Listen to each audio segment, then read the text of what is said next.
नायक का कतर जाना इतना कंट्रोवर्शियल क्यों बन गया है मुद्दा? देखिए, जाकिर नायक खुद में कंट्रोवर्शियल आदमी है। ठीक है, तो जब कभी भी वो जाएगा तो उसके जाने का, अब जहाँ भी जाए तो वो कंट्रोवर्सी से घिरा है, क्योंकि उसके बोलने का जो तरीका है, जो वो प्रीच कर रहा होता है, तो इस्लामिक प्रीचर है वो। अपने आप को कहता है, लेकिन भारत जैसा देश, बांग्लादेश जो है, बांग्लादेश में जो कैफ़े में अटैक हुआ था, उसके अटैकर जो है वो जाकिर नायक को अपना इंस्पिरेशन मानते हैं। जाकिर नायक को का अगर पुरानी वीडियो को देखें तो जाकिर नायक सुसाइड बॉम्बिंग को जस्टिफाई करता हुआ नज़र आता है। हाल ही में आप फुटबॉल को लेके पूछ रहे हैं, क्योंकि कतर में फुटबॉल 2022 हो रहा है, तो फुटबॉल को जाकिर नायक खुद हराम कह चुका है। ठीक है, तो अ, जाकिर नायक एज अ पर्सनालिटी ये है कि किसी दूसरे को नीचा करके अपने आप को दिखाना, और ओसामा बिन लादेन को जाकिर नायक जस्टिफाई करते हुए नज़र आता है अपनी वीडियो में। ये कहता है कि अगर कोई आदमी इस्लाम के लिए लड़ रहा है तो वो कितना भी गलत करे, वो सही है। तो भारत में क्या है कि जाकिर नायक की इतनी एक्टिविटी, पीस टीवी करके जो है उसका अपना, जिससे वो प्रीच कर रहा होता था, उसका नाम था peace TV. Islamic research foundation करके उसकी एनजीओ है, ये जो चलती है। भारत उसको बैन कर दिया है, 2016 से बैन किया, और उसके बाद जो है फिर 2021 के अंदर भी वो बैन हो चुका है जाकिर नायक 5 साल के लिए। तो मतलब भारत में उसके ऊपर आरोप है कि मनी लॉन्ड्रिंग करता है, मिडिल ईस्ट से पैसा मंगवा कर जो है भारत में जो जितनी सारी इलीगल एक्टिविटी है, रेडिकल इस्लाम को बढ़ा रहा है, जो यंगस्टर हैं लोग, उसको भ्रमित कर रहा है। तो कंट्रोवर्सी का ये कारण। अब कतर क्यों बीच में आ रहा है? क्योंकि कतर 2022 में अपने यहाँ फुटबॉल करा रहा है। कतर की जो फॉरेन मिनिस्ट्री है, उस अपने ट्विटर अकाउंट से उसके जो स्पोर्ट्स चैनल है वो ये इंफॉर्मेशन देता है कि इस्लामिक प्रीचर जाकिर नायक जो है हमारे यहाँ आ रहे हैं और वो प्रीच करेंगे। अब फुटबॉल मैच में इस प्रीचिंग का क्या मामला है, समझ में नहीं आता। कारण ये है कि अगर मान के चलिए कि सेम अगर कोई मैच, कहने वाले तो ये भी कहते हैं अगर ये मैच इंग्लैंड में होता तो क्या पोप को बुला लेते, क्या भारत में होता तो बड़े पंडित को बुला लेते। हाँ, तो ये बातें जब भारत की तरफ से उठी, हाँ, कि हमारे यहाँ का मोस्ट वांटेड आदमी आपके यहाँ जो है अगर वो प्रीच करने जा रहा है, मतलब आप उसको इतने ज़्यादा डेलीगेशन के साथ बुला रहे हैं, तो कहीं ना कहीं ये हमारी और आपकी जो डिग्निटी है, दोस्ती का जो वो मापदंड है, उसको कहीं ना कहीं वो डिस्ट्रॉय करते हुए नज़र आ रहा है। लेकिन भारत और कतर का रिलेशन बहुत अच्छा है। एनर्जी सिक्योरिटी के लिए हम उसके ऊपर जो है निर्भर हैं। एलएनजी सबसे ज़्यादा इंपोर्ट हम कतर से करते हैं, कतर से हमारा अच्छा संबंध है।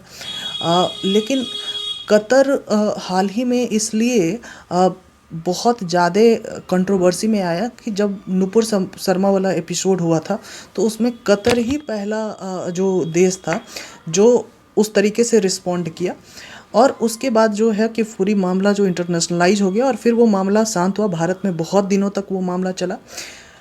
तो कतर जो है, जब आप की जो रिलीजियस सेंटिमेंट्स को हर्ट हुआ, सही बात है, उसके बाद जो है ये सारी चीज़ें, ये जो एपिसोड होने के बाद जो है भारतीयों को बहुत बुरा लगा। क्योंकि ये जो फुटबॉल मैच का स्टार्टिंग हो रहा है, शुभारंभ हो रहा है, इसमें पूरे देश, हर देश अपना रिप्रेजेंटेटिव भेज रहा है। तो भारत की तरफ से भी भारत के उपराष्ट्रपति पहुंचते हैं, जगदीप धनकर, जो पश्चिम बंगाल के गवर्नर हुआ करते थे, वो पहुंचते हैं। तो अब भारत का ये कहना है कि अगर ऑफिशियल डेलीगेशन के थ्रू अगर भी उसको बुलाया जा रहा है, तब तो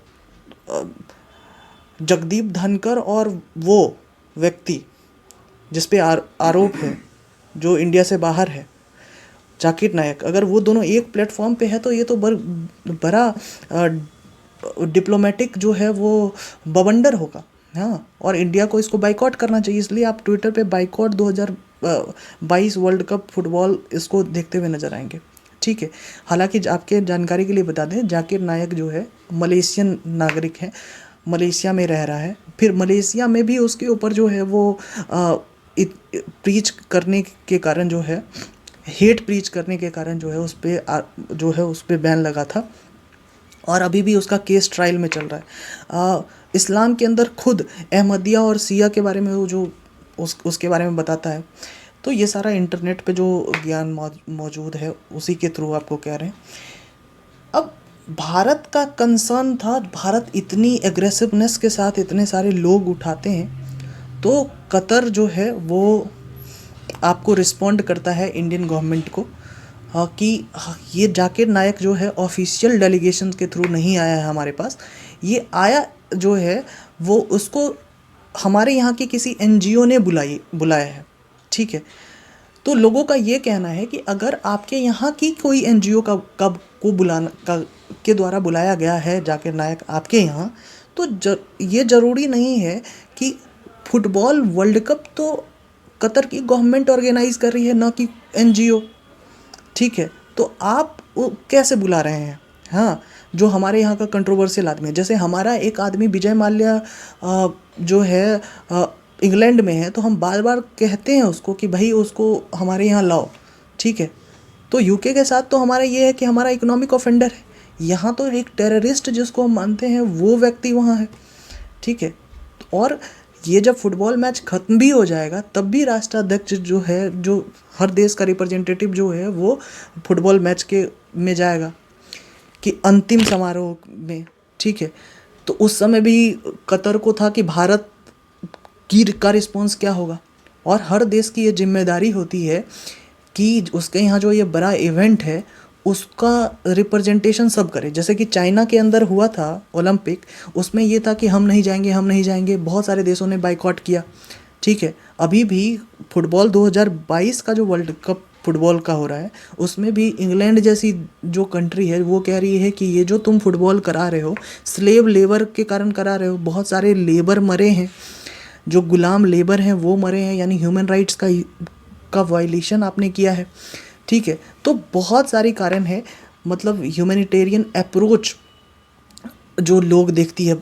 जर्मनी की एक कंपनी है और उसका तो ये कहना है वो वर्ल्ड कप में बियर बेचकर बहुत कमाती थी, वो इस बार अपनी बियर को वर्ल्ड कतर में नहीं सेल कर रही है। ये कह रही है कि ये जो है क्योंकि ह्यूमन राइट्स को वायलेट करता है ये पूरा इवेंट्स, तो इसलिए हम आपके यहाँ बियर नहीं बेच रहे हैं। हालांकि कतर जो है एक इस्लामिक कंट्री है और वो जो है बियर को बैन भी, अपने यहाँ तो बियर को बैन किया हुआ है, ठीक है।